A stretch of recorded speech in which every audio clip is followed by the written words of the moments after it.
আসসালামু আলাইকুম রহমতুল্লাহি ওয়া বারাকাতুহু। আলহামদুলিল্লাহ, আশা করি আপনারা সকলে ভালো আছেন। আমি ভালো আছি আপনাদের সকলের দোয়াতে, আল্লাহর রহমতে। তো সর্বোপরি দরুদ পড়ব পৃথিবীর শ্রেষ্ঠ মানব, যিনাকে সৃষ্টি না করলে এই পৃথিবীর কুল কায়নাত কিছু সৃষ্টি হতো না। খাতামুন নাবিয়িন, সাইয়্যিদুল মুরসালিন, আশরাফুল আম্বিয়া, হযরত মুহাম্মদ সাল্লাল্লাহু আলাইহি ওয়াসাল্লাম। তো যে বিষয়টা আপনার এখানে একটি মাঠের মধ্যেও আপনার আগে মাসকলাই রোপণ করা হয়েছিল। তো এখন কলায় উঠানোতে আপনার এখানে বিভিন্ন ধরনের গবাদি পশু, ছাগল, গাভী, বাচ্চা এবং বাছুর গরু নিয়ে আসছে ঘাস খাওয়ানোর জন্য। দেখেন অনেকগুলি গরু এখানে আছে।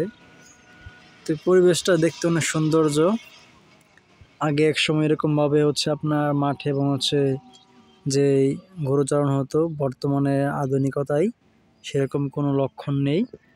সকলে আপনার স্বল্প জায়গাতে খামার করে, শেড করে, সেটার মধ্যে আপনার গবাদি পশু পালন করে নির্দিষ্ট একটা সময় অন্তর ওনারা বিক্রি করে দেয় খামার থেকেই।